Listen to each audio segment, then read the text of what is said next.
আজ অনেক দিন বাদে তোমাদের সাথে নতুন একটা ভিডিও নিয়ে চলে এলাম, একটু অন্যরকম।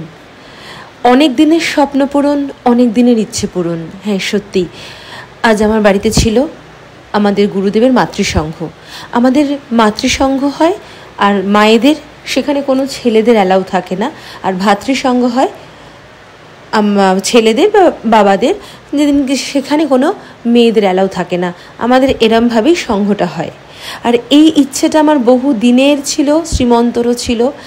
যতটুকু পেরেছি গুরুদেব যেমনভাবে দিয়েছেন তেমনভাবেই সাজিয়েছি, কোনোটাই আমার কিছু করার নয়। আর তার সাথে যারা তোমরা দেখছো সকালবেলায় এসে পুজোর কাজ করে, এই সন্ধ্যা কাকিমা, নুপুর কাকিমা, আরও সবাই অনেকেই অল্টার করে করে আসেন। এনারা মানে আমাদের সঙ্গে এখন সব থেকে বেশি ভালো লাগে যে এনারাই আসেন, এনারাই সমস্ত কিছু গুছিয়ে করে দিয়ে যান। অনেক দিন ধরে ভাবছিলাম যে কবে আসবে দিনটা, আজ সেই দিনটা পূরণ হলো। কি যে ভালো লাগে কি বলবো তোমাদের।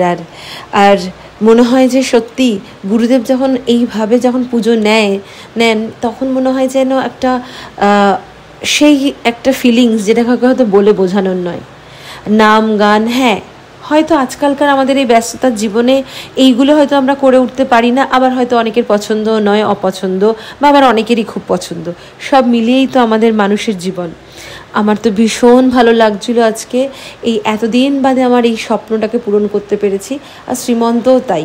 আর এখানে আমাদের বেশিরভাগই থাকে হচ্ছে গিয়ে সাবুর ভোগই করা হয়। তোমরা দেখবে একটা ভোগ সাজানো হয়েছে আমসত্ত্ব সমস্ত কিছু দিয়ে, কারণ গুরুদেবের আসল প্রসাদ সাবুই।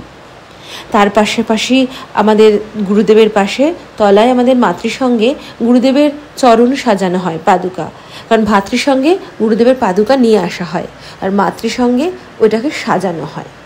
আর তার পাশে থাকে বৃন্দাদেবী, আমাদের মঙ্গল ঘর। আর তার সাথে দেখো কিরম আমাদের জল করছে, আমাদের ঘর জুড়ে আলো করে গুরুদেবের সাথে বসে আছে জগন্নাথ। কী যে ভালো লাগে। আর এই সব মিলিয়ে, আর তার মধ্যে আমার গত সপ্তাহে ছিল শ্বশুরের মৃত্যুদিন। সব কিছু মিলিয়ে সেই উপলক্ষে আমার আজকে এই ছোট্টখাট্ট একটা পুজোর আয়োজন। আর তোমরা দেখতে থাকো যে এরপরে কীর্তন হওয়া, আর তারপরে হয়তো ছোট একটু কিছু প্যাকেটের আয়োজন করি আমরা প্রসাদ হিসেবেই।